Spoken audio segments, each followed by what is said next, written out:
To learn about the off-grid lifestyle and to be inspired to live your dreams, click subscribe so you don't miss anything. Hit the bell notification. Okay, so we're back at the tiny house or off-grid property, homestead, whatever you want to call it. We're back. Today I'm going to be working with chicken things. I've been telling you that Carolyn and I are going to get some chickens. We want to get about 10 chickens. And I just found out recently that we can order chickens offline, so we thought we were going to have to wait till March. Well, today is February 1st. Hopefully we can get the chickens within the next few days. I'm still waiting on some things that we've ordered. We've ordered feeders and some bedding and different stuff. We're waiting for that to arrive. I don't want to order the chickens and just by chance the chickens get here before all the stuff is here. I wanted to show you what Carolyn had made. This is the little chick box that we're going to use. She just made it out of scrap materials that we've had laying around. This is the metal roofing material that we used on the house. So I cut those up in strips. These are about a foot tall, I think. And this is gonna fit underneath the bed. And we're gonna get some hardware cloth. We're gonna put it on the bottom. And then we'll put a plastic bag up underneath that. That way, we can clean it out. All we gotta do is slide it back out, pick this up off the plastic bag, and we can just take the plastic bag and throw it away. Easy cleanup, easy storage. And then also, just a while back, I showed you that we bought a chicken tractor. So this is the chicken tractor that I was telling you about. And I don't know, it says it can hold 4 to 6 chickens, but I'm seriously doubting that this thing can hold 4 to 6 chickens. We want to have 6 chickens. We're going to get 10 with the expectation of losing 4. That's kind of been our pattern on things as when we buy chickens. And we don't want to go too big either. We don't want to have 20,000 chickens. We just want some that's going to feed us some eggs. I know everybody says, oh, well, you can sell the eggs and all that kind of stuff. But there's licensing requirements for that kind of stuff. I think you can sell it as long as you hang a sign and people come on your property. But I don't want people on my property. So we got to really think about what we're doing. So we don't want to just overkill ourselves with chicken, have too many chickens.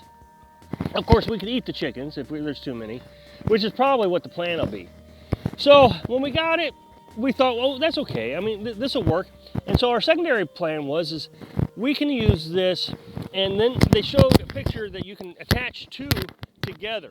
So you just take this wall off right here, not hard to do, 2 screws on each side, and then you just put another one right up against it. These are pretty cheap, so we thought, that's what we'll do if we have too many chickens. But then we really got to thinking about it. We'd really like to have the ability to give the chickens a lot of room. So we started researching and figuring out what we needed. So we're gonna get 10 chickens. So that little box that you saw of Carolyn's is 3 feet by 3 feet, which is 9 square feet. So when you're raising chickens from birth to 6 weeks old, you're supposed to have 10 square feet. So we're just 1 square foot short of that. I don't think it's gonna be a big deal. But then you need 1 square foot of roosting area for each chicken. And then you need 10 square feet of run space for your chicken. We thought this is not enough run space. Even if we're moving it around all the time, we got to research them, what will the chickens do? And they'll start pecking each other and hurting each other if they don't have a big enough spot. So we decided, okay, we're gonna give a bigger space for our chickens. We started researching on what we wanted to do that was going to be lightweight. We can still move it around like a chicken tractor, and how we were going to use this thing, because we already bought it, we don't want to just throw it away, and any new item that we would buy. So we came up with an idea. What we're going to do, and I got all the materials and we're going to build it today, is we're going to use PVC. So I bought 1/2-inch PVC pipe, and we are going to build a 10 foot by 10 foot square, so 100 square feet run space. And we're gonna put chicken wire over it. It's gonna be 3 foot tall. It's gonna be so simple to build, anybody can build this. The only thing that's required is something to cut the PVC with. I'm gonna use a circular saw, probably not the best thing, but that's what I'm gonna use. You could use a knife or whatever you got, jigsaw, pipe cutters, really easy. And then you just attach it to the elbows, the 90-degree elbows, the T handles, you got your T's. You don't have to glue it or anything. You can disassemble it at the end of the year or when you get rid of chickens. And then you just put chicken wire around it. We're gonna build ours 3 foot tall, but you only have to build it 2 foot tall, according to the videos that we watch. But our chicken wire is 3 foot tall. That's what the hardware store had. And this thing is not that expensive.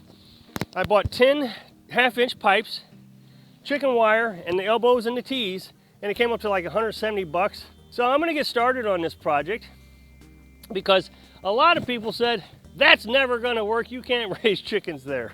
So, okay, so here's the supplies I've got. I've got 10 tubes of PVC, half-inch PVC pipe.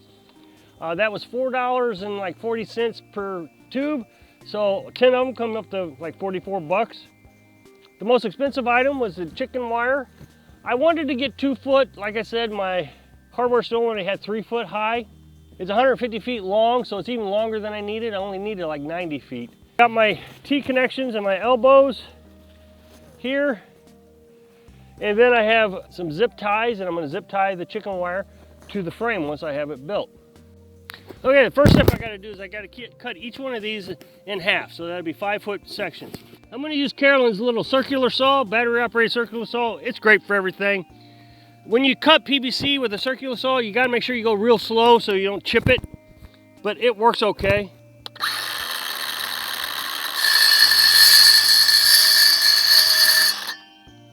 Okay, so now I'm going to take my T connection and I'm going to reconnect the ones I just cut in half. The pipe is originally 10 feet long, so I cut it in half, makes it 5 feet. So now I'm going to put a T connection here. It'll make it just over 10 feet. If I hold it up like that, that's my top rung. Now that one's going to connect down to the bottom one. Then on each end, you're going to put an elbow. So that makes your square. So that'll go that way. Your T connection will go down. Okay, so now you should be able to start to see my top square. So I'll make another square just like it for the bottom. So now I got a top and a bottom, and then in between the top and the bottom, I'll have my fencing material.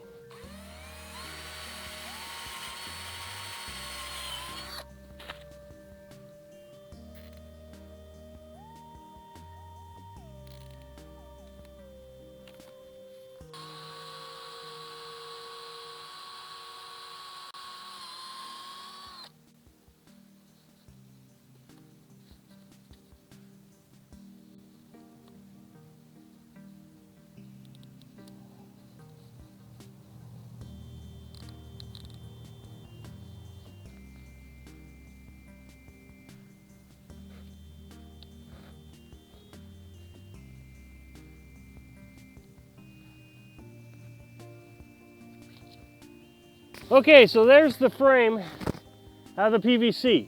Now I'll put the fence around it, but the whole key to this is make sure it's light so I can drag it across the yard. So I'm gonna start hanging the fence. See how hard that's gonna be.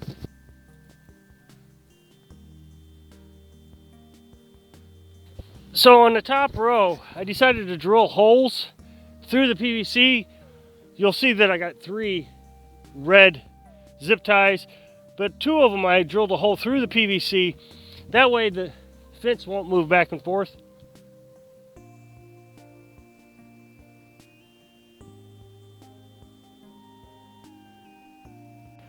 Well, unfortunately, I got to stop for the day. Got to get to work, but I can come back and finish this up pretty quick. We just got to hang the fence. I'm thinking about, maybe putting some glue at the joints, at least at the T connections. Or I might just zip tie it. I zip tied the corners. That worked out pretty well. I might zip tie it because they're coming loose. See right there, it came loose. The video I watched, he said he didn't glue them, but he had to have glued them. So I'll probably just zip tie them so I don't have to glue. I like the idea that I can disassemble it. If I glue it, I can't disassemble it. But if I zip tie it, then I can just cut the zip ties. But I think that's the only problem so far that I've seen with it. So I'll just drill some holes right here in the pipe like I did here and zip tie it. So not bad considering this is my first attempt at it, and that's the only thing I can see wrong with it. Had I not zip tied the corners, I probably would have never figured it out and just figured out, well, I'm gonna have to glue it. But I think this is gonna work out pretty well. Now we have to stake it to the ground, obviously. A wind could come and pick it up. We are going to put fencing over the roof of it, of course. That way they can't fly out and eagles and hawks can't fly down into it. It's an easy project, anybody could do it.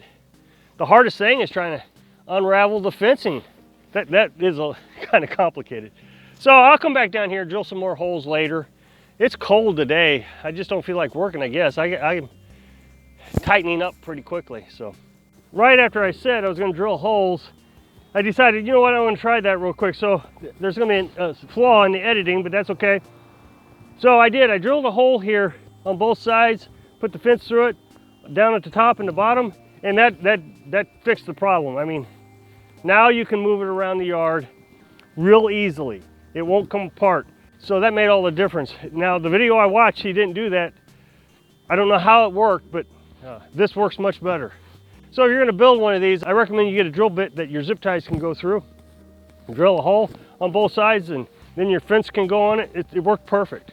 I'm very happy that worked out like that. That's going to make it so much easier. So I hope I can inspire you to find cheap methods to live your dream. Thanks for watching.